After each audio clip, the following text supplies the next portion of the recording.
Bonjour Maud Panquin, présidente de Généapsy, directrice générale et responsable de la formation Constellation Généapsy. Est-ce que tu pourrais nous présenter cette formation Constellation que tu as créée?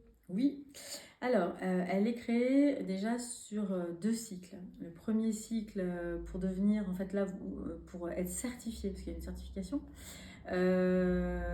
praticien constellateur, et le deuxième cycle certifie à maître praticien constellateur. Alors quelle différence nous faisons entre les deux? C'est qu'en premier cycle, on va, l'apprenant va apprendre déjà ce qu'est la constellation, ses mécanismes, mais sur une échelle, sur des groupes réduits. Donc 5-6 personnes maximum, ou sur ce qu'on appelle la constellation cabinet, c'est-à-dire les constellations figurines, de plateau, hein, les configurations figurines, les gestalt transgénérationnels, donc avec les feuilles et les coussins au sol, et puis toute une méthodologie qui est quand même empruntée à la gestalt thérapie, pas mal d'outils de la gestalt thérapie. Pourquoi? Parce que c'est pas la même contenance, ça demande pas la même compétence à contenir que de contenir un groupe de 5-6 personnes, qui peut d'ailleurs être une famille, donc, que de contenir un groupe de 10, 15, 20 personnes. Donc ça va être davantage travailler en cycle 2, où on va rentrer dans les lois et dynamiques d'un système plus important. Alors que sur le cycle 1, on va travailler aussi les mécanismes de transfert et contre-transférentiel qui se jouent en constellation, cabinet et en petit groupe. Voilà pourquoi est-ce qu'on l'a mis sur deux cycles. Après,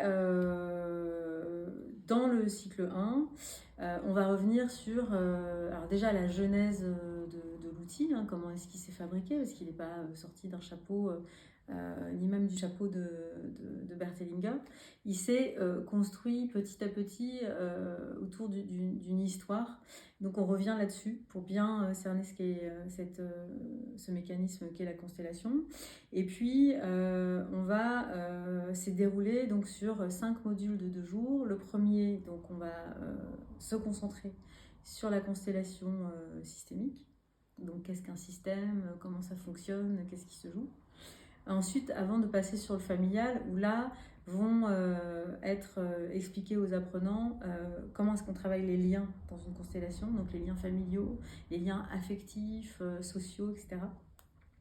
Pour ensuite passer sur le transgénérationnel, où là il y a tous les apports de la psychohistoire, de la socio-histoire, qui vont venir s'injecter dans la façon de consteller, et qui vont permettre d'éclairer des scènes traumatiques grâce à une recontextualisation. Alors pourquoi est-ce qu'on fait ça? Parce que c'est pas la même chose un traumatisme, par exemple, je prends souvent l'exemple de l'IVG parce que c'est assez clair et qu'il a beaucoup changé, ça a beaucoup changé le rapport à l'IVG au cours de l'histoire. C'est pas la même chose qu'un IVG avec des aiguilles dans un contexte de guerre en 14 qu'un IVG aujourd'hui médicalisé avec un soutien psychologique, etc. Donc on va recontextualiser. Tout ça, c'est un peu comme en voiture, on n'apprend pas tout de suite et le frein à main, et le boîtier de vitesse, et le volant, on le fait en différentes étapes. Et donc, c'est pour ça qu'il y a une structure comme ça sur le cycle 1. Donc, ensuite, on va passer sur l'ancestral et l'archétypal. Parce que au-delà de la sixième génération, on rentre en fait dans un environnement familial où il n'y a plus de biographie familiale véritablement, et donc on s'appuie sur les archétypes actifs pour pouvoir consteller et configurer. Voilà en gros comment est construit le cycle 1, avec donc en parcours de certification donc ces 5 modules à valider, la participation au résidentiel, où là on va travailler son processus personnel et son corps de thérapeute, pour pouvoir travailler sa légitimité en fait à s'installer en tant que constellateur, parce qu'on ne peut pas évidemment consteller pour quelqu'un si on n'a pas balayé devant sa porte soi-même en constellation. Lors de ce résidentiel, on passe son examen, pour ceux qui terminent par le résidentiel. Et quand on commence par le résidentiel, on termine son examen le jour 2 du module 5. Voilà. Donc là, cette année, on commence avec un module 1, mais en fonction des promotions, ça peut être un démarrage avec le résidentiel aussi. Après, il y a l'assistanat de jour. Donc là, c'est davantage pour aller observer, commencer à observer justement les lois et dynamiques d'un système, comment est-ce qu'on contient un groupe avant que d'arriver au cycle 2, puisque le cycle 2, en prérequis, il faut avoir validé un cycle 1. Voilà, et puis après, on vous demandera évidemment, on demandera à chaque apprenant de justifier d'un parcours en groupe thérapeutique pour avoir fait un certain nombre d'heures sur des groupes thérapeutiques didactiques où là, chaque apprenant travaille son processus, travaille son ressenti, étalonne un petit peu comme ça, comme une espèce de médiathèque de ressenti, son propre rapport aux énergies familiales. Et dans ces groupes thérapeutiques, il y a une didactique appliquée à toutes ces situations. Et puis donc, au fur et à mesure de la pratique, un peu toutes sortes de constellations sont balayées comme ça, de manière à vraiment se sentir sécurisé pour pouvoir sécuriser les autres et ouvrir ses propres groupes. Voilà. Donc au terme du cycle 1, chaque apprenant commence des petits groupes ou préfère rester en cabinet et s'arrêter là. Donc ça permet aussi à ceux qui ne veulent faire que de la constellation en cabinet en one-to-one de s'arrêter au cycle 1. Pour ceux qui veulent continuer et ouvrir des plus grands groupes, on passe sur un cycle 2. Et dans le cycle 2, là, c'est véritablement un sur-mesure. Donc c'est un petit peu compliqué de donner un programme détaillé.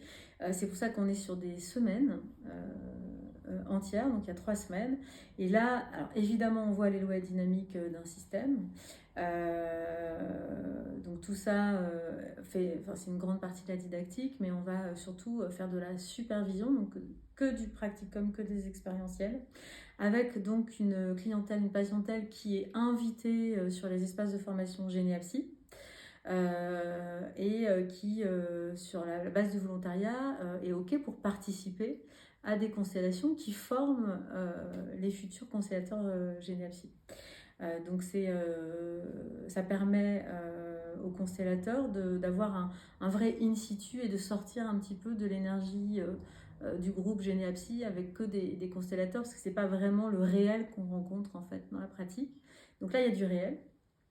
C'est filmé sur des sessions plus ou moins courtes en fonction de ce qu'on veut faire en termes pédagogiques. Et puis ensuite, on revisionne ces vidéos pour décortiquer, coviser et superviser ce qui a été fait sur ces espaces de formation. Voilà.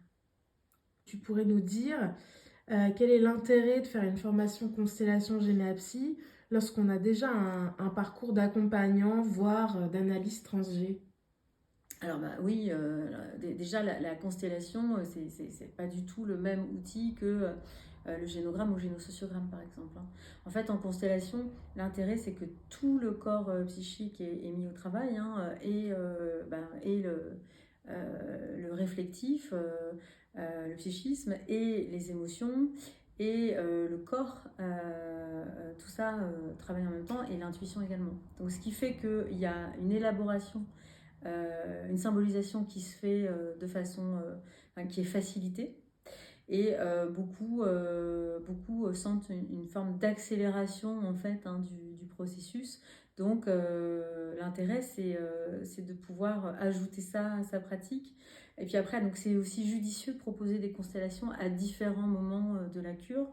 Certains viennent pour lancer en fait une tranche de thérapie, d'autres pour avoir un autre regard, notamment quand parfois la thérapie peut tourner en rond comme ça et boucler et patiner un peu sur elle-même, ou alors aussi pour ritualiser et clôturer en fait une tranche de thérapie, ou bien pour éclairer une zone d'ombre de l'arbre qui ne s'éclairerait pas en thérapie, enfin tout simplement pour faire émerger cette matière psychique, un peu comme ce qu'on peut faire émerger également en rêve éveillé. Donc ça c'est, je sais pas si ça répond à la question. Si. Et est-ce qu'il y a des prérequis particuliers pour intégrer cette formation? Alors, il n'y a pas de prérequis pour intégrer cette formation. Par contre, il y a une nécessité de parcours pour être certifié. Donc, on peut commencer par la formation cycle 1 constellation, Pour être certifié, on demandera en revanche de valider un niveau 1 d'analyse transgénérationnelle, justement pour avoir la compétence de l'arbre, hein, c'est-à-dire pour que le constellateur puisse plus facilement jouer en ayant conscience de l'arborescence de son client. Parce que ça, c'est quand même pas évident de l'avoir comme ça. Voilà. Et si on est déjà constellateur de métier, est-ce que ça a un intérêt de venir quand même faire la formation chez Généapsy? Bah, j'espère, parce qu'on a quand même pas mal d'apprenants qui sont déjà constellateurs par ailleurs et qui viennent en fait rencontrer la méthode Généapsy, qui effectivement s'est forgée avec d'autres apports, notamment la socio-histoire, la psycho-histoire, et puis des apports de scénarisation. On scénarise énormément chez Généapsy, on utilise des costumes, des couleurs, des objets. Et tous les apports de la Gestalt thérapie qu'on a injectés dans nos méthodes, plus d'autres protocoles qui se sont développés uniquement chez Généapsy. Donc ils viennent prendre toute cette méthode et puis peut-être aussi un autre regard. Je dirais aussi que on travaille en fait chez Généapsy avec la vision du monde de son client, de son patient. Ce qui fait qu'on ne va pas projeter une seule vision du monde. Par exemple, les constellations chamaniques vont projeter une forme de vision du monde sur la méthode.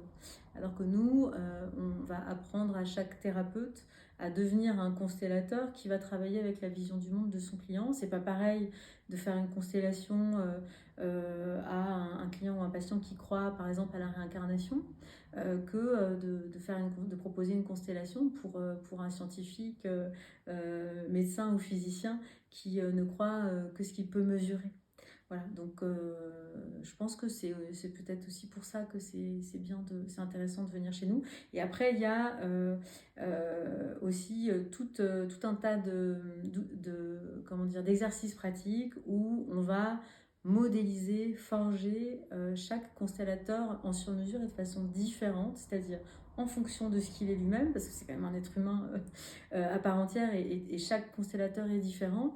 Donc on va passer un certain temps à travailler son corps de constellateur, son corps de thérapeute, de manière à articuler sa pratique à la pratique des constellations et qu'il y ait une logique aussi globale de pratique dans sa façon de proposer les constellations.